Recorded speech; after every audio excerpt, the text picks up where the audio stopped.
Hello student, स्वागत है आपका अपने चैनल यूट्यूब चैनल के अंदर। अभी हम शुरू करेंगे अपनी नई वीडियो। अभी आपको सामने दिखाई दे रहा होगा क्या है ये नेफ्रॉन। तो एक बार नेफ्रॉन के बारे में थोड़ा सा पढ़ लेते हैं, उसके बाद हम आज का टॉपिक शुरू करेंगे। यूरिन फॉर्मेशन कैसे होगी। देखो, ये जो पार्ट है ये आपका ग्लोमुरल है, ये कप शेप जो है, ठीक है, डबल मेम्ब्रेन है इसकी।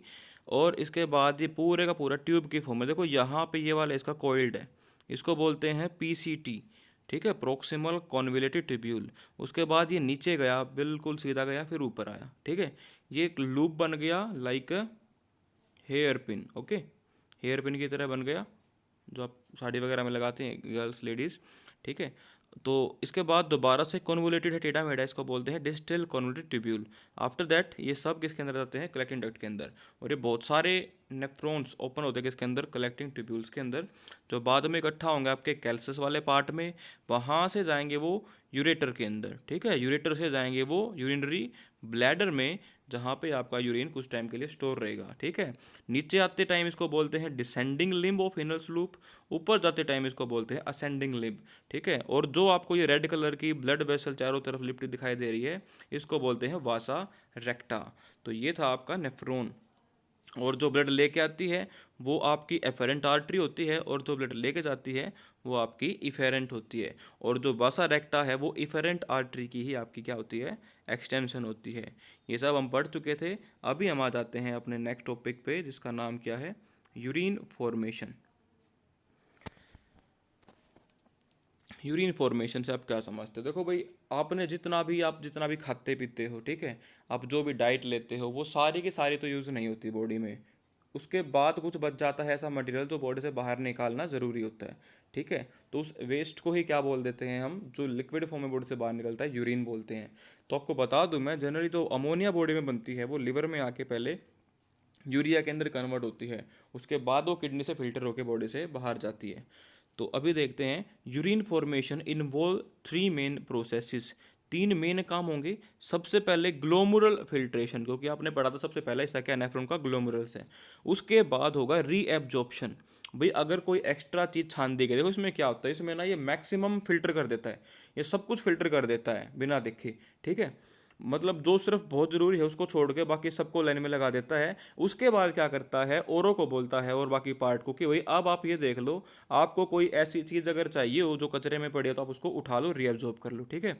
और बाद में करता है उस मटेरियल का सिक्रीशन, ठीक है। जो बचा हुआ सामान भी अगर बाई मिस्टेक कुछ एक्स्ट्रा एब्जॉर्ब कर लिया गया तो उसको भी सिक्रीट कर देता है। और ये सारे काम होते हैं आपके अलग अलग पार्ट्स के अंदर, नेफ्रॉन के अलग अलग पार्ट के अंदर ये सारे काम होते हैं। अब यहाँ पे आपका जो पहला स्टेप है वो क्या है, the first step of urine formation, हमने कहा था फिल्ट्रेशन है ग्लोमेरुलर में। अब फिल्ट्रेशन होगा ब्लड का, ब्लड लेके आएगा, कौन लेके आएगा, आपकी जो रीनल आर्टरी थी, रीनल आर्टरी से ब्लड आता है कहाँ पे, ग्लोमेरुलर में। और वहाँ पे ग्लोमेरुलर में, और क्या बोलते हैं उसको, ग्लोमेरुलर फिल्ट्रेशन, उस प्रोसेस को, फर्स्ट स्टेप को।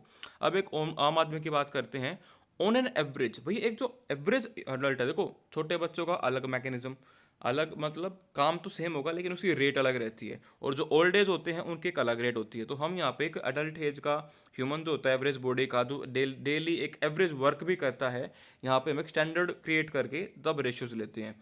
तो एक एवरेज ह्यूमन जो है वो लगभग 1100 से 1200 ml, लगभग 1 लीटर के आसपास क्या होता है, जो ब्लड है वो फिल्टर करता है किडनी से 1 मिनट में, ठीक है। तो लगभग 1100 से 1200 मिलीलीटर ब्लड जो फिल्टर करता है वो पर मिनट। और जो लगभग लगभग 1/5 है टोटल ब्लड पंप जो आपका वेंट्रिकल उसको पुश करता है, पता है ना आपको, ये वाला हिस्सा ऑर्टा में पुश करता है ब्लड को। तो इसमें से निकलने वाला जो ब्लड था उसका 1/5 पार्ट 1 मिनट में जो ग्लोमेरुलर है वो फिल्टर करता है। The glomerular capillary blood pressure, the glomerular capillary blood pressure cause filtration of blood through 3 layer. अब 3 लेयर होंगी भाई वहाँ पे। The endothelium of the glomerular blood vessel, अब एक तो एंडोथीशियम किसी ग्लोमेरुलर ब्लड वेसल की, उसके बाद एपिथेलियम होगी बॉमन कैप्सूल की, और एक होगी बेसमेंट मेम्ब्रेन। ये मैं आपको भी यहाँ पे साइड में बना के दिखा देता हूँ। देखो ऐसा होगा, ये जो आपका क्या रहेगा, बॉमन कैप्सूल है, थोड़ी, हाँ ठीक है। अब इस बॉमन कैप्सूल के अंदर क्या होगा, एक ब्लड वेसल आएगी, ठीक है। एफेरेंट जो आपकी आर्ट्रियोल थी वो आती है, जो अंदर इसके आके कैपिलरी फॉर्म में क्या होती है, डिवाइड कर जाती है, ठीक है। अब ये जो आपकी है कैपिलरी फॉर्म स्ट्रक्चर, अब 3 लेयर कौन सी होंगी, मैं एक लेयर और बना देता हूँ, ये इनके बीच में, इसको बोलते हैं बेसमेंट लेयर। ओके, अब ये इस तरीके से रहेगी आपकी बेसमेंट लेयर। तो अब अगर आपको बताऊं तो एक तो रहेगी ये ब्लू कलर की लेयर है, ठीक है। ये तो कौन सी रहेगी आपकी, विच वन, यहाँ पे लिखा था जो ब्लड वेसल की रहेगी, ठीक है, एंडोथीलियम ऑफ ब्लड वेसल, ठीक है, जो एंडोथीलियम है किसकी, ब्लड वेसल की। और जो आपका सेकंड ग्रीन पार्ट है वो बेसमेंट मेम्ब्रेन है, और जो ये नीचे आपका पिंक कलर से का पार्ट है ये आपका क्या है, आपका बोमन कैप्सूल की जो लेयर है वो। आई थिंक आपको ये क्लियर हो गया होगा नामों से ही।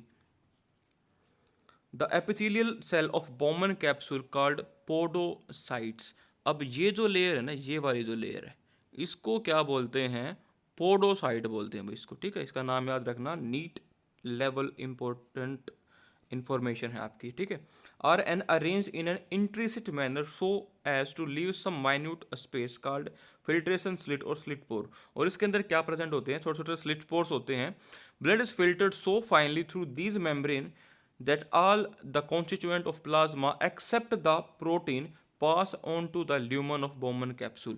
इतना ज़बरदस्त फिल्ट्रेशन होता है कि इस ल्यूमन में, बोमन का ये ल्यूमन है, इस ल्यूमन में प्रोटीन्स तक को छोड़ के बाकी सब प्लाज्मा लेवल तक का मटेरियल क्या होता है, आ जाता है फिल्टर होके।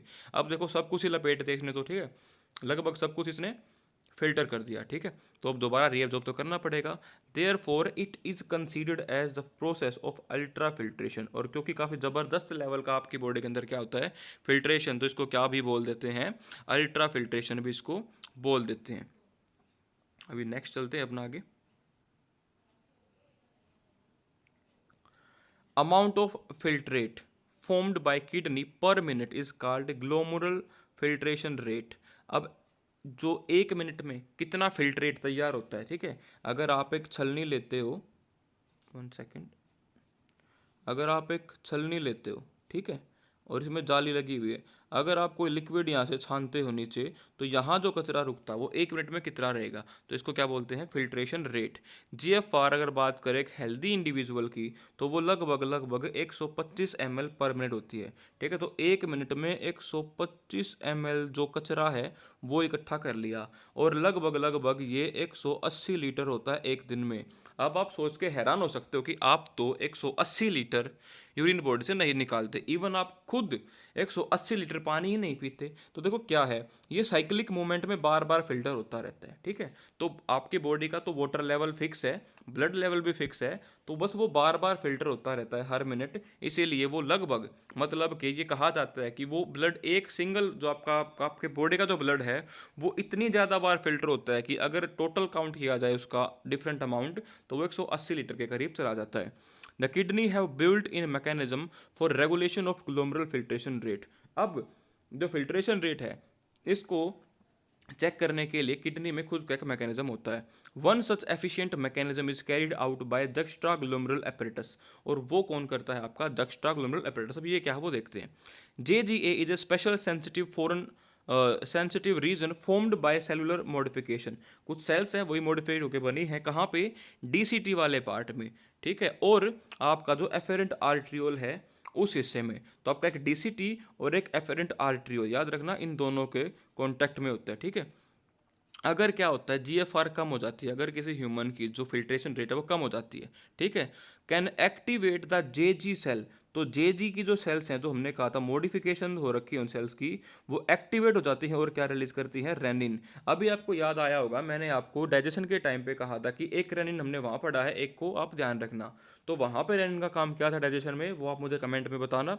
और इस वाले रेनिन का काम क्या है, देखो अभी क्या करते हैं, रिलीज होगा renin which can stimulate the glomerular blood flow. और ये ग्लोमेरुलर के अंदर का ब्लड फ्लो बढ़ा देगा, जिससे कि GFR दोबारा से नॉर्मल पे आ जाएगी।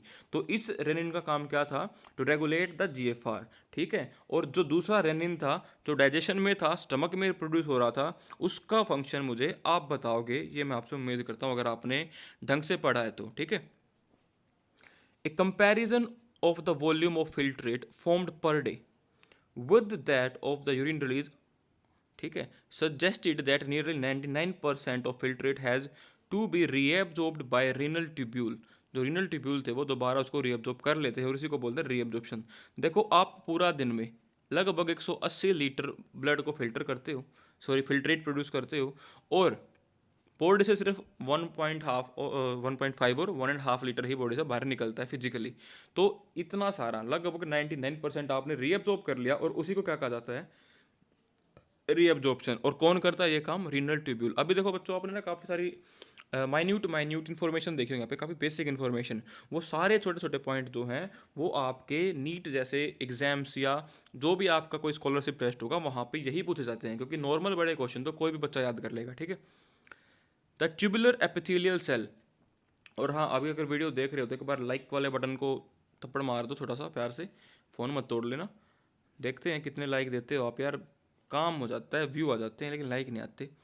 अगर 10-11 बच्चे देख रहे हैं तो 10-11 व्यू भी आए हैं, तो 10-11 लाइक भी तो चाहिए ना। नया नया चैनल है अपना, आप इसको फैलाने में तो हेल्प कर नहीं रहे। बढ़ाओ 100-150, अपने रिश्तेदारों को बोल दो कि कुछ नहीं तो सब्सक्राइब तो कर ही दें। उनके बच्चों के लाइक भी मटेरियल इस पे पड़ा हुआ है, और अगर कुछ स्पेशल चाहिए तो वो बता के भी डलवा सकते हैं।